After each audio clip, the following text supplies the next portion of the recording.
Okay, good morning. So today we're going to be reviewing for our first exam.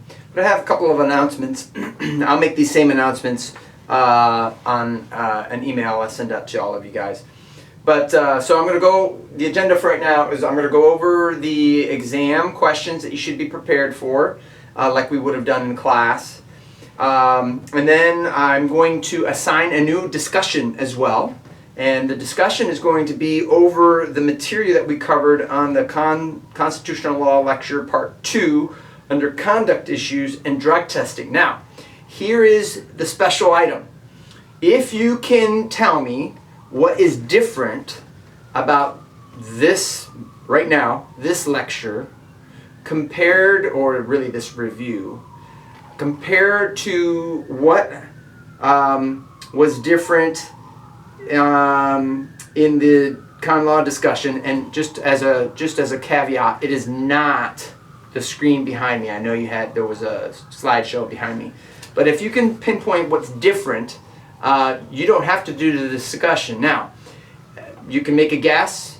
If you miss it, if you don't get the guess right, then you'll have to do the discussion question about that one video. All right. Anyway. Moving on, here's what you need to know for the exam, and I'll try to make it brief, okay? The exam is going to be 49 questions, and then there'll be, right after that, you'll see extra credit. It'll be another exam, but it'll just be extra credit. And those questions, there'll be 6 questions on that for a total of 55 total points. 50 points would be what your score will be for your final exam. And now, probably what I'm going to do is I'm going to grade the extra credit questions separately. I will hide those scores, all right, from your total scores on Canvas, so they don't impact your total grade. And what I'll do is I'll add them to your final your exam score, and then give you the score that you get on your exam with your extra credit questions. If that's confusing, feel free to give me a call. We can talk about it. All right, so here's what you need to know. 49 questions. They're going to be true and false, multiple choice, definitions, and fill in the blanks. You're going to need to know what ADEA stands for. You're going to need to know what ADA stands for. These are all found in your book, by the way. You can look those up. You're going to need to know what the First Amendment grants the freedoms of. What are the several freedoms that the First Amendment gives you? You're going to need to know those. You're going to need to know there are 3 basic issues that must be considered pertaining to constitutional analysis for search and seizure privacy interests. For example, does the conduct represent a state action, and so on and so forth. There's 3 of them. You're going to need to know those. I've given you one already. You're going to need to know which founding father set all of his slaves free at his death. You're going to need to know which of the following is not the right. You're going to need to know the 3 primary grounds for a constitutional challenge to good conduct issues. So you're going to need to know what Title I of the ADA deals with. Again, it's going to be found in your book. You're going to have to do some research in your book. You're going to need to know the 5th Amendment does not extend to due process and or equal protection of the law, whether or not that's true or not. You're going to need to know what the 13th Amendment says. All right, 13th Amendment. You're going to need to know a little bit about the Yeo case, which is also found in your book. I recommended looking at those pages and reading that case study in your book. You're going to need to know whether or not the words the separation of church and state are found in the Constitution. You're going to need to know what a state action is. You're going to need to know whether or not due process guarantee applies to governmental action and not to those of private entities.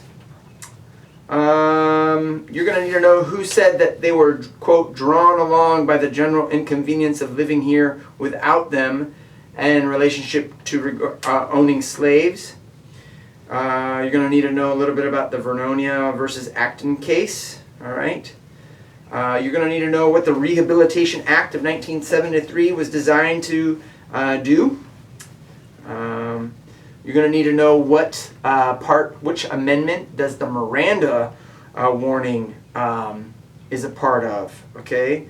Which amendment was it based on, the Miranda ruling? That's the saying that police officers use when somebody gets in trouble with the law and they said you have the right to remain, and it goes on, right? Let's see. You're going to need to know the term preliminary injunction, procedural due process, certiorari, in loco parentis, free exercise clause, standing. You need to know what substantive due process is, property interest. You need to know what liberty interest means. You're going to need to know what the public function theory is, what immediate scrutiny has to do with.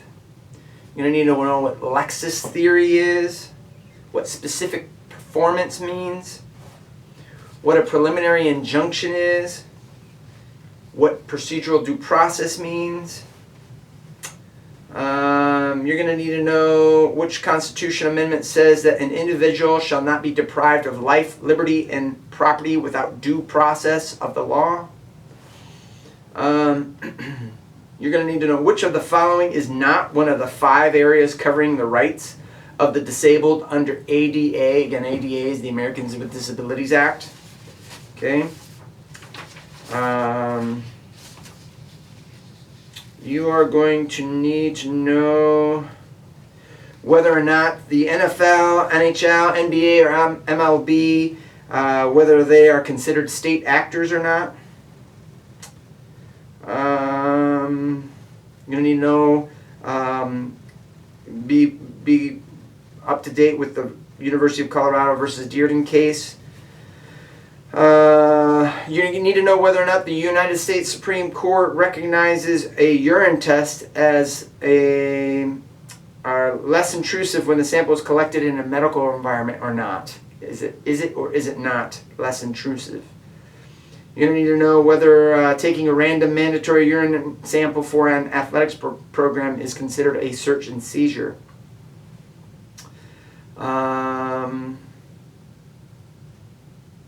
You need to know whether or not the action by any school, any public school, state college, or any of their officials, if that's considered a state actor.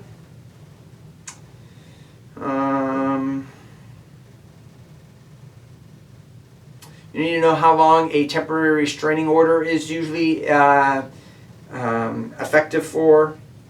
You need to know what the Establishment Clause of the First Amendment deals with, what that deals with. Let's see.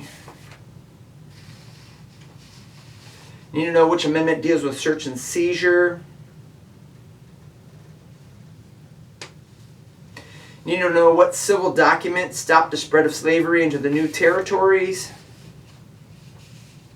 You need to know which amendment provides for a well-regulated militia.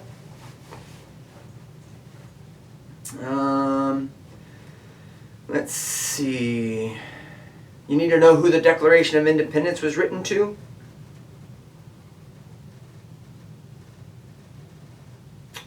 And I think that will cover most of it. All right. Good luck on your exam. And that, again, exam will be opened on Friday for you guys to take it. All right. Have a good day.